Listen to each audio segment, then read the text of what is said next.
ये बजट चुनाव अगले साल लोकसभा का चुनाव होगा 2024 में, और 2024 के पहले का ये पूर्ण बजट के रूप में ये बजट अभी प्रस्तुत हुआ है। इसमें सभी चीज़ों को उसमें जो राहत और जिसमें बेहतर ढंग से शामिल किया जा सकता तो करने का प्रयत्न हुआ है। मैं बधाई देता हूँ। और ख़ास तौर से मैं एक तो ये कहना चाहता हूँ कि एग्रीकल्चर के सेक्टर को बहुत फोकस किया है, और मुझे इस बात की खुशी है कि जहां हिमाचल प्रदेश ने प्राकृतिक खेती के दृष्टि से एक शुरुआत की थी, उसमें 1 करोड़ लोगों को प्राकृतिक खेती के साथ जोड़ने का एक लक्ष्य निर्धारित किया गया है। ये भी एक बहुत बड़ा प्रसन्नता का विषय है। किसानों की आय में वृद्धि हो, किसान आगे आर्थिक दृष्टि से मजबूत हो, उस दृष्टि से भी बहुत सारी योजनाओं का इसमें जिक्र है। और दूसरी बात, जो एक चीज़ खास तौर से इसमें जो ग्रीन ग्रोथ के रूप में इसमें कही गई है, वो एक बहुत महत्वपूर्ण एक पार्ट है। मुझे लगता है कि उस दृष्टि से पूरे देश भर में जो जो बिल्कुल फोकस है कि हमारा डेवलपमेंट का मॉडल होना क्या चाहिए, उस पर प्रधानमंत्री जी ने काम करते हुए आगे बढ़ करके काम किया है। और उसी तरह से मैं 3-4 चीज़ों का इसमें जिक्र करना चाहूँगा। जो गरीब वर्ग के लिए पर्टिकुलरली जो प्रधानमंत्री आवास योजना की अगर हम बात करें तो प्रधानमंत्री आवास योजना में 66% की अब की बार इंक्रीज की है बजट में, और वो लगभग जो है वो 79,000 करोड़ यानी कि 79,000 करोड़ रुपए का जो उसमें बजट प्रोविजन किया है। ये भावना कि कोई भी व्यक्ति भारत का बिना घर के नहीं होना चाहिए। हर आदमी के पास घर होना चाहिए। एक सपना हर व्यक्ति का होता है जीवन में, उसको साकार करने के लिए प्रधानमंत्री जी बहुत बेहतर ढंग से काम कर रहे हैं।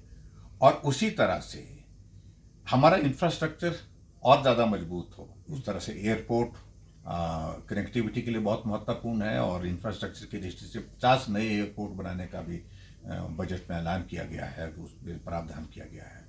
और उसी तरह से टूरिस्ट डेस्टिनेशन, जो 50 से ज़्यादा जो है टूरिस्ट डेस्टिनेशन डेवलप करेंगे पूरे देश भर में, आइडेंटिफाई करेंगे, उस पर काम करेंगे।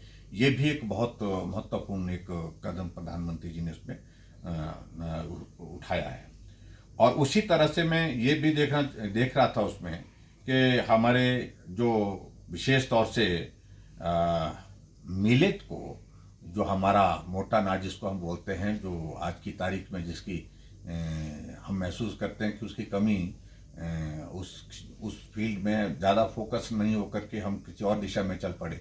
एग्रीकल्चर सेक्टर में जो है उसकी प्रोडक्शन और उसकी ठीक तरह से हम खेती कर सकें, उसके लिए फोकस होकर के इस बजट में प्रावधान करने के लिए जो एक बात कही गई है।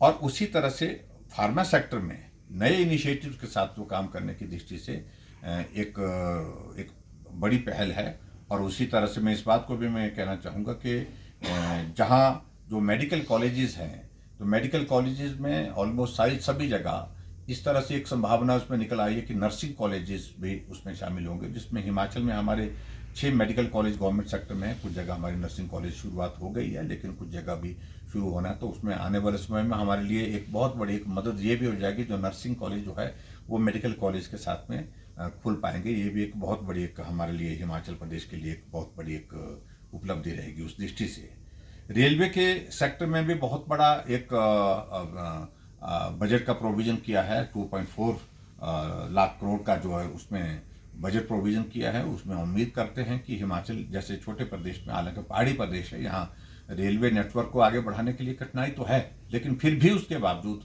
उस फोकस को भी इसमें मैं उम्मीद करता हूँ कि जो हमारे ऑन गोइंग प्रोजेक्ट्स है उनको हम पूरा करने की स्थिति में और आगे बढ़ाने की स्थिति में हम उसमें निश्चित रूप से उसमें हो पाएंगे।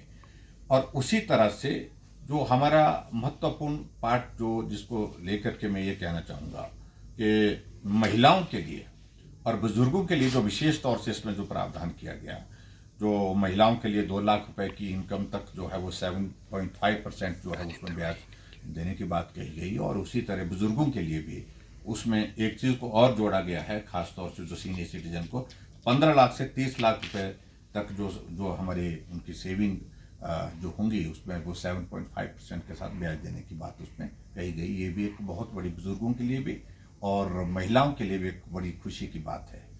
और सबसे बड़ी बात इसमें जो टैक्स स्लैब में अब की बार बहुत बड़ा चेंज किया, नया टैक्स स्लैब इंट्रोड्यूस किया। 3 लाख रुपए तक कोई भी टैक्सेज उसमें नहीं होंगे, और 6 लाख से देते हैं, 3 लाख से 6 लाख तक जो है 5% है, और उसके बाद 6 लाख से 9 लाख तक 10% है, और 9 लाख से 12 लाख तक जो है वो 15% है, और 12 लाख से 15 लाख तक 20% है, और उसी तरह से 15 लाख से ऊपर के बाद फिर उसके बाद 30% जो है वो टैक्स का एक नया स्लैब जो पूरा बनाकर चलती है। उससे पूरे देश के करोड़ों लोगों को बहुत बड़ी राहत मिली है।